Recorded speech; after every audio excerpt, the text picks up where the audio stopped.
आपके मनोज भैया ने आपका हाल चाल लिया या नहीं? आप भी भाई हैं। और हॉस्पिटल के गेट पे हॉस्पिटल के बेड पे और जेल के गेट पे जो है पहचान आता है कि कौन अपना है कौन पराया है। तो ऐसे पार्टी में रहने की क्या जरूरत है? वो हम सब लोगों के साथ बैठेंगे और सब लोगों के साथ बैठ के डिसाइड करेंगे कि करना क्या है। हमारे जितने लोग हैं उन सभी लोगों के साथ बैठ के जो है हम डिसाइड करेंगे करना क्या है। जिस पार्टी से आप बिलोंग करते हैं उसी पार्टी के मंत्री भी हैं, स्वास्थ्य मंत्री भी हैं, क्या आपकी पार्टी ने आपका सपोर्ट नहीं किया, बचाने की कोशिश नहीं की? आपने सुना होगा मंगल भवन अमंगलहारी, यहाँ उल्टा हो गया है, अमंगल भवन है मंगलहारी। तेजस्वी जी जब थे तो अपना जाते थे, वो अपना जाके वीडियो बनाते थे। तेजस्वी जी अभी इस बार जो है जाके वीडियो बनाए दिखाएं पीएमसीएच के सारी सच्चाई। मनोज तिवारी भैया जिन्होंने मनीष कश्यप की लंका लगा दी, मनोज तिवारी भैया जिन्होंने मनीष कश्यप को उस गटर में धकेल दिया जहां से अभी तक मनीष कश्यप निकल नहीं पा रहे हैं। मनीष कश्यप उस दुविधा में फंसे हुए हैं कि आखिर मैं करूं तो करूं क्या भाई। बीजेपी में ज्वाइन होकर मैंने अपनी लंका तो लगा ही दी, ये एहसास मनीष कश्यप को हो चुका है। अब देखिए भाई, अपना कौन पराया कौन, ये दो जगह पता चलता है, एक अस्पताल के गेट पर और दूसरा जेल के गेट पर। मनीष कश्यप ने कहा अस्पताल के गेट पर कौन पहुंचता है, जेल के गेट पर कौन पहुंचता है, वही अपना होता है।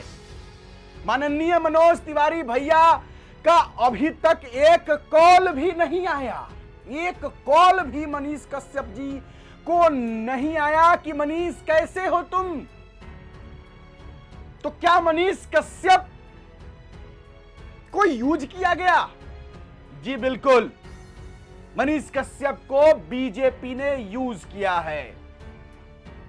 मनीष कश्यप को मनोज तिवारी भैया ने यूज किया है और यह बीजेपी का चाल कह सकते हैं, यह बीजेपी की नीति है। देखिए, मैं बीजेपी का विरोधी नहीं हूं, समर्थक नहीं हूं, मैं किसी पार्टी का समर्थक नहीं हूं, मुझे कोई पार्टियां पसंद नहीं है। मनोज तिवारी जी को लेकर के मनीष कश्यप का बयान आ गया है, तेजस्वी यादव जी को लेकर मनीष कश्यप का बयान आ गया है, बड़ी बात बोल गए हैं। सारा कुछ सबसे पहले एक छोटी सी वीडियो क्लिप में हम आपको दिखाना चाहेंगे, जरा देखिए, उसके बाद जो हम बात करेंगे तो जरूर सुन के जाइएगा। देखिए, जिस जूनियर डॉक्टर को सीनियर डॉक्टर के साथ रहना है, इलाज सीनियर डॉक्टर करेगा, जूनियर डॉक्टर को ये सारी चीजें देखना है, सीखना है। वहाँ पे जो है तो जूनियर डॉक्टर के सहारे जो है पूरा अस्पताल छोड़ दिया गया। क्या 3 घंटे तक आपको बंद रखा गया? बहुत पीटा गया आपको? मैं उन लोगों के चंगुल में था 3 घंटे तक, 2.5 घंटे तक। वो लोग जो है बोल रहे थे कि पीटो इसको, इसका वीडियो बनाओ, इसका वीडियो वायरल किया जाएगा, ये सारी चीज़ें वो लोग बोल रहे थे। जिस पार्टी से आप बिलोंग करते हैं उसी पार्टी के मंत्री भी हैं, स्वास्थ्य मंत्री भी हैं, क्या आपकी पार्टी ने आपका सपोर्ट नहीं किया, बचाने की कोशिश नहीं की? आपने सुना होगा मंगल भवन अमंगलहारी, यहाँ उल्टा हो गया है, अमंगल भवन है मंगलहारी। बस इससे ज़्यादा मैं कुछ नहीं कर रहा। ऐसे पार्टी में रहने की क्या जरूरत है? वो हम सब लोगों के साथ बैठेंगे और सब लोगों के साथ बैठ के डिसाइड करेंगे कि करना क्या है। हमारे जितने लोग हैं उन सभी लोगों के साथ बैठ के जो है हम डिसाइड करेंगे करना क्या है। आपके मनोज भैया ने आपका हाल चाल लिया या नहीं? आप भी भाई हैं।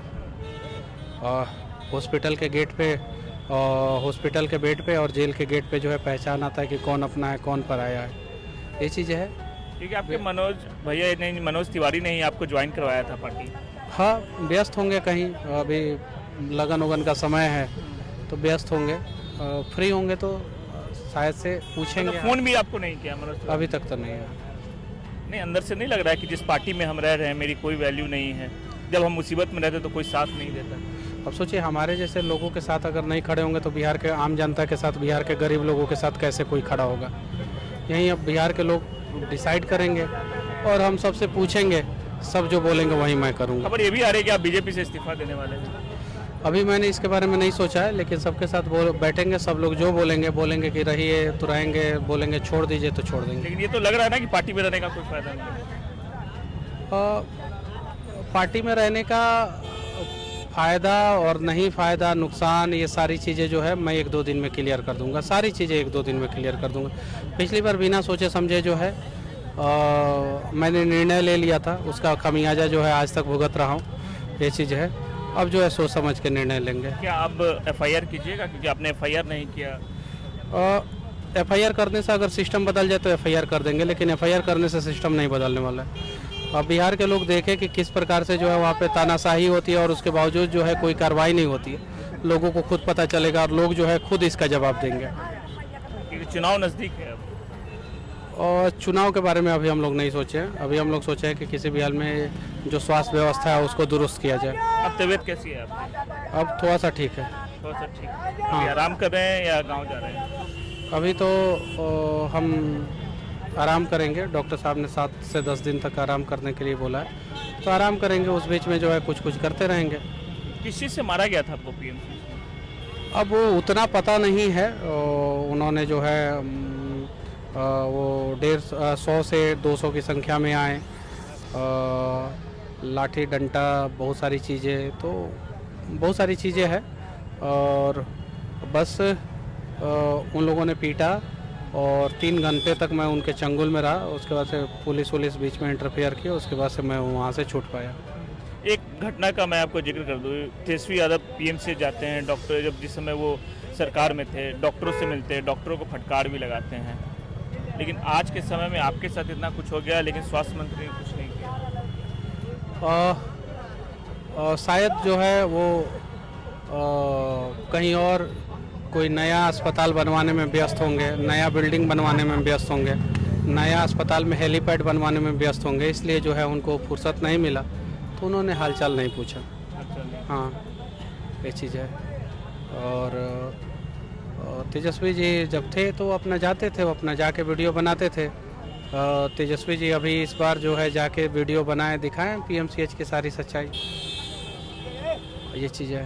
तो क्या अब Manish Kashyap as a YouTuber अब लोगों के साथ रहेंगे या नहीं? एकदम बिल्कुल रहेंगे।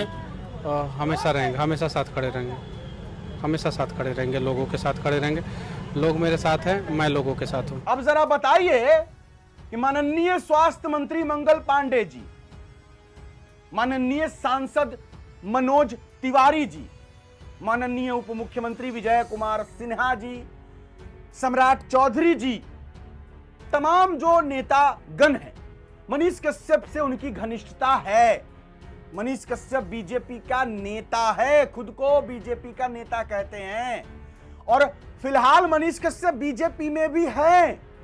और मनीष कश्यप को सरकारी अस्पताल पीएमसीएच में 100-200 जूनियर डॉक्टरों द्वारा जमकर पीटा गया है। 3 दिन से अस्पताल में मनीष कश्यप भर्ती रहे हैं। और यह खबर सोशल मीडिया से लेकर तमाम नेशनल न्यूज चैनल की मैं बात कर रहा हूं, उस पर भी चली है। ऐसा नहीं है कि मनीष कश्यप का वीडियो या ये जो मारपीट की जो घटना हुई है ये छोटे मोटे यूट्यूबरों ने चलाई है, ऐसा नहीं है। बिहार तक जैसे चैनल पर चला है, जी न्यूज पे चला है, न्यूज नेशन पे चला है, बहुत सारे ऐसे चैनल मैं गिना दूंगा जिस पर मनीष कश्यप की इस घटना का जिक्र हुआ है। तो क्या माननीय नेतागण, जैसा कि मनीष कश्यप ने कहा कि माननीय नेतागण सभी लोग व्यस्त हैं शादी समारोह में शामिल होने के लिए, शादियां अटेंड कर रहे हैं, तो क्या माननीय मंत्रीगण, माननीय मनोज तिवारी जी को मनीष कश्यप से ज्यादा जरूरी शादी है, शादी अटेंड करना है? और अगर ऐसा है तो आखिरकार मनीष कश्यप ने अपने पैर पर कुल्हाड़ी क्यों मारी? आज मनीष कश्यप जी कह रहे हैं मैं बैठूंगा अपने दोस्तों के साथ और जो दोस्त लोग कहेंगे वही करूंगा, कि बीजेपी का साथ देना है या बीजेपी से इस्तीफा देना है। मैं एक सच्चाई बात कहूंगा, देखो भाई कड़वा लगेगा, मुझे गाली दे दो, फर्क नहीं पड़ता है, लेकिन सच यही है कि मनीष कश्यप उस वक्त अगर बीजेपी ज्वाइन नहीं करते, चुनाव लड़ते, वो चुनाव हार जाते। मुझे पता है चुनाव वो हार जाते, और हो ना हो कहीं मनीष कश्यप जी के वजह से बीजेपी भी चुनाव हार जाती उस सीट से जहां से मनीष कश्यप लड़ते। लेकिन मनीष कश्यप एक नया नाम बनकर उभरते, और उस समय भले मनीष कश्यप हार जाते, लेकिन इस बार विधानसभा का चुनाव में मनीष कश्यप जीतते। मनीष कश्यप ने कहा था कि हम अपने बहुत सारे 10-11 लोगों को चुनाव लड़वाएंगे। पिछले चुनाव में, लोकसभा चुनाव की मैं बात कर रहा हूं, अगर उस समय वो संगठित होते, एकजुट होते, तो इस बार विधानसभा का चुनाव में बहुत बड़ा कुछ देखने को मिलता। हालांकि कहते हैं कि देर आए दुरुस्त आए, मनीष कश्यप जी को एहसास हो गया है, और मैं विश्वास दिलाता हूं, बिट्टू सिंह ये विश्वास दिलाता है, तमाम मनीष कश्यप के समर्थक उनको विश्वास दिलाते हैं कि अगर वो फिर से अपने पुराने अंदाज में वापस आते हैं तो उनका पुरजोर समर्थन होगा। उनको अगर बिहार बदलना ही है तो उन्हें खुद अपनी पार्टी बनाकर अपने दम पर बदलना होगा। किसी बीजेपी, आरजेडी, जेडीयू या जनसुराज या किसी भी पार्टी को ज्वाइन करके अगर मनीष कश्यप चाहते हैं कि वो बिहार बदलेंगे तो शायद ये संभव नहीं है, क्योंकि बिहार की जनता, ज्यादातर जनता सभी पार्टियों से ऊब चुकी है। इन लोगों को पता चल चुका है कि कौन सी पार्टी क्या कर सकती है बिहार के लिए। सभी को एक नया चेहरा चाहिए और वो चेहरा मनीष कश्यप थे। मनीष कश्यप वही शख्स थे जिनको लोग बिहार का मुख्यमंत्री के रूप में देखना चाहते थे, लेकिन आज वो ऐसा दिन आ चुका है कि मनीष कश्यप को लोग एक बीजेपी नेता के तौर पर भी देखना पसंद नहीं कर रहे हैं। क्या कारण? कारण बहुत सीधा है। जब कोई किसी पार्टी के कार्यकर्ता बनते हैं, नेता बनते हैं, तो उनको उस पार्टी के नियमों को मानना पड़ता है। चाहे गड़बड़ी कुछ भी हो बिहार में, अगर पार्टी, उनकी पार्टी सत्ता सरकार में है तो छिपाना पड़ता है। पीएमसीएच में जो घटना हुई है, सत्ता सरकार बीजेपी की है, एनडीए की है, केंद्र में बीजेपी एनडीए की सरकार है। मनीष कश्यप अभी कुछ नहीं बोल सकते, किसको बोलेंगे? तो इसलिए मनीष कश्यप बीजेपी में ज्वाइन होकर गलती किए। अगर वो मनीष कश्यप बीजेपी में ज्वाइन नहीं हुए होते तो आज वो खुलकर सवाल कर सकते थे, बीजेपी से कर सकते थे, आरजेडी की सरकार होती आरजेडी से कर सकते थे, लेकिन अब किनसे सवाल करें? चलिए आज के लिए बस इतना ही है। राय विचार अपना आप लोग जरूर लिखिएगा। मेरा नाम बिट्टू सिंह है।